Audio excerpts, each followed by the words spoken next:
back. Thom Hartmann here with you, and on the line with us is Greg Palast, the brilliant, famous, genius, investigative reporter, good guy, contributor to Rolling Stone magazine, BBC, et cetera, et cetera, et cetera, author and filmmaker. His most recent movie, The Best Democracy Money Can Buy, you can find it over at Amazon.com, I believe, and probably other places. GregPalast.com, of course, the clue to all of this. Greg, welcome back.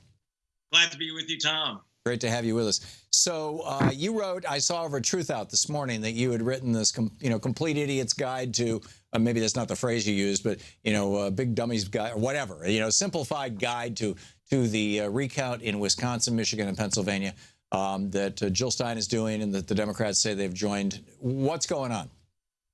Oh, boy. Well, in fact, I'm breathing heavy because I've been just on the phone a lot with Stein's team on the technical aspects, because I have deep files and they needed some info from me. It's not partisan. I'm just trying to defend democracy. I hate to say it, I don't think Jill's going to go over the top even with the recount. I kind of doubt it. The real issue, okay, stop looking for Russians in the software, okay? There's no Russians in the woodpile here. That's not what they're looking for. It's real simple, dumb, old-fashioned vote heist. Okay, first, you've got a bunch of votes in the what I call the electoral dumpster. They call it spoiled. You don't spoil a vote by leaving it out of the fridge. It's either undervotes or overvotes. Now, what the heck is that? An overvote is when they find 2 votes for president of the United States. And, look, Detroit schools suck. But that doesn't mean that people there don't know that there's one president and you only get 1 vote for president. So it looks like the machines were screwed up reading. The optical scanners were miscalibrated, or someone did funny things, putting extra little marks that disqualify someone's ballot. Because there were a lot of overvotes in Detroit, you mean? Tons of overvotes, especially in urban areas. Tons of undervotes where the ballots were blank. People waited an hour in line, then didn't vote. Like, what? So let's look at those ballots. Same in Wisconsin. Massive undervotes, overvotes. They want to look at those. It's pretty hard because there's an electoral panel that was created just this year by Scott Walker, replacing nonpartisan judges with a bunch of hacks he appointed. The hacks said, we're going to charge you $3 million, Jill, for your recount, but we may not let you look at the ballots. 19 counties are refusing I just got off the phone with the chief attorney, Robert Fitrakis. 19 counties at this moment are refusing to let them look at the actual ballots. How do you have a recount without looking at the ballots, my friends? That's bizarre. It's suspicious. Scott, and this is something that was engineered by Scott Walker so that you couldn't have a normal recount. Let's put it this way. If the 19 counties don't want you to look at the ballots, those are the ballots you want to really look at, okay? Yeah, and lots of other problems there. You've got absentee ballots, which are been disqualified because they didn't like your signature, suspicious signature, whatever that is, the wrong envelope, or the question your return address on it, all kinds of cockamamie reasons. You folded it wrong. They have endless reasons not to count your absentee ballot, which, as you know, is not a secret ballot. And to compound the problem, in Wisconsin, they had massive early voting. As you know, early voting is Democratic voting. It's students and it's African Americans. And they gave people absentee ballots instead of letting them vote on regular votes that automatically must be counted unless they're spoiled in some way. But you count the votes. Instead, they made people put them in envelopes as if they were absentee ballots and fill out all this crap on the outside of the ballot. If you fill it out wrong, you lose your vote. So the idea is to create another impediment, another place to disqualify your ballot if you're an early voter by calling it an absentee ballot. So can you requalify it by identifying that, or is it still disqualified if that's the rules? That's what they're going to fight for. Fitrakis and the legal team are going to literally have to fight ballot to ballot. In other words, say, okay, you say suspicious signature. Well, unless you know that someone's actually fraudulently signed that ballot, it should count. Right. If someone was removed wrongly from the voter rolls, and we talked many times about gimmicks that they were using in Michigan and Pennsylvania. Chris Kobach's cross-check, interstate cross-check. Well, so Fitrakis is going to fight over cross-check, saying if you were cross-checked and you were accused of voting in another state, unless they can prove you voted in another state, your vote should count. Right. But, the problem is, Michigan is a little bit better on this, but that was when the Democrats controlled. Now you have a Republican operation there that controls the vote count. All these states are Republican-controlled vote counts.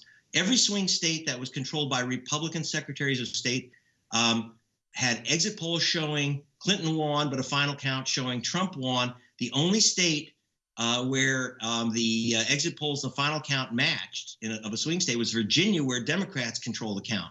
Wow. That's the only place where it matched. That's suspicious. Now, yeah, exactly. So there's the probability of overturning 10,000 votes in Michigan, if they do this fairly, is extremely high. Wisconsin also extremely high. But again, they're going to do everything in their power, the Republican structure, to block an actual recount. And then they're going to say, oh, well, you had a recount, you lost it. Well, if you don't let us look at the ballots, if you knock out ballots for cockamamie reasons and you still don't allow them to be counted because it was folded wrong or the wrong envelope on an absentee, then it's not a real recount. It's just a repeat of the fraud.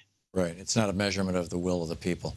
So you think that if there was an honest measurement of the will of the people in Wisconsin, Michigan, easy victory for Hillary Clinton. What about Pennsylvania? I understand that the way that the Clinton campaign is helping out is in Pennsylvania, in every electoral district or precinct, rather, and there are dozens of precincts in many counties even, that in each precinct you have to have 3 people sign a notarized affidavit asking for a recount, and that the Democrats, the Clinton machine, the Democratic Party are helping make that happen. Do I have that right?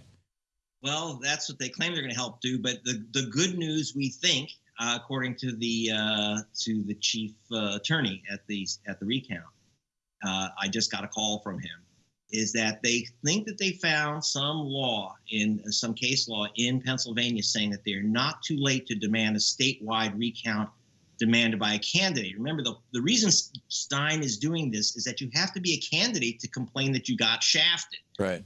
And the fear was that the Pennsylvania deadline had been passed, but they believe that they can now make the case that they don't have to go to literally every county and find a bunch of people willing to sign affidavits. Just another cockamamie impediment to democracy. If they believed in the count, they wouldn't question it.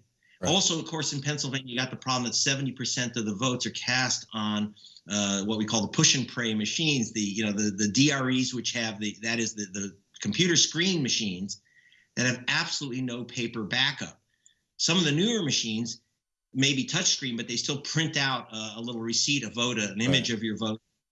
Don't the non-paper backup ones create a visual image of the ballot, the so-called ballot images?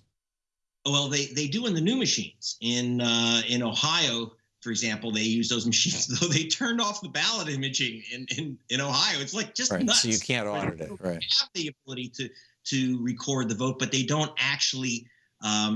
They literally turned off that mechanism in Ohio. I want to see what happened in some of the other states, but basically in Pennsylvania, they have like 25-year-old machines that work like just clickers, like a turnstile. You add a vote for Trump, click, it adds a number.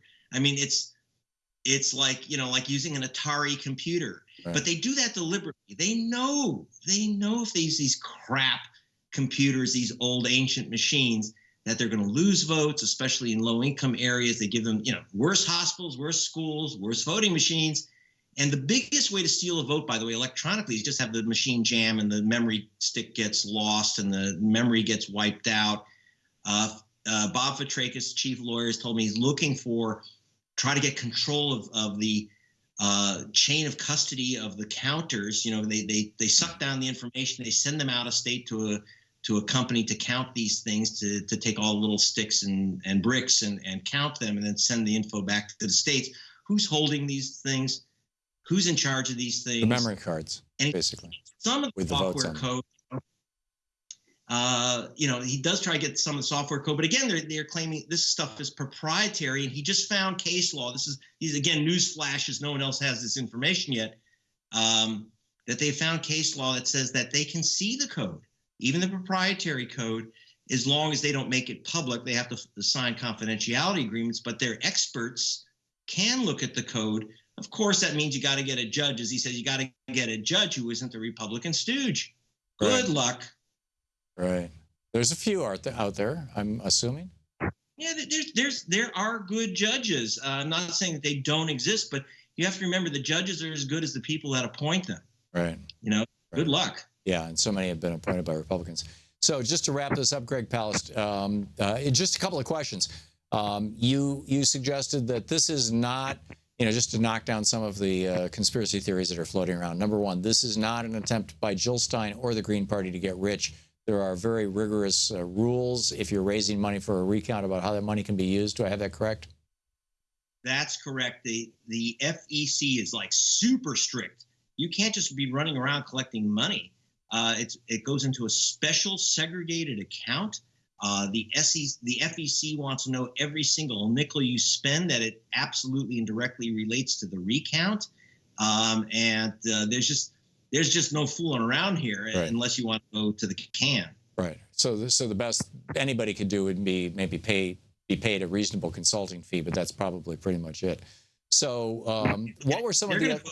I'm sorry. No one's going to make money. In fact, the big fear here is that they get charged by the states. It's to the states' advantages here, these Republican states, to come up with all kinds of reasons that the costs are astronomical. $3 million to start with in just Wisconsin. Right.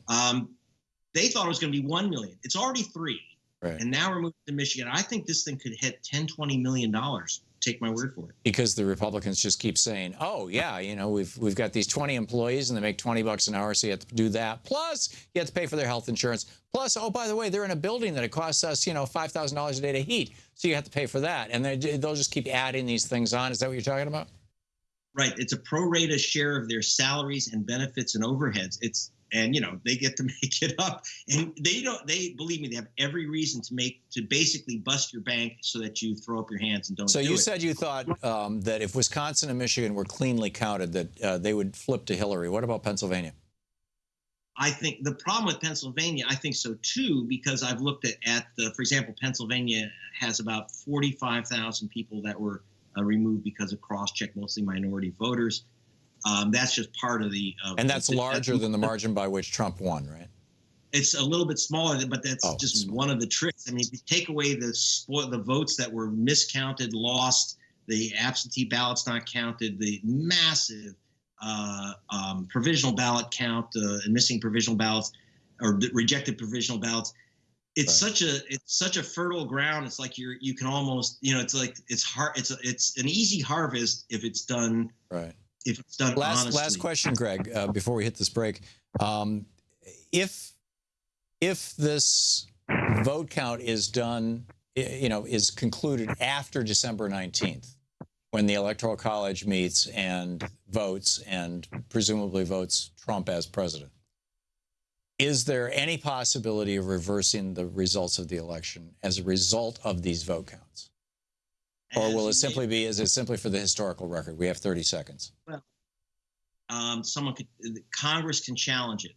Fat chance, but Congress can challenge it. And, but I don't, So mostly this is going to be for the historical record, just to say, see?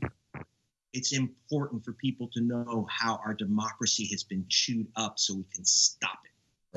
Right. And also, so that we can stop it. And also for future elections. I mean, all the grease and grime that you can find, all the dirty underbelly to this stuff needs to be exposed and hopefully will come out from this vote count.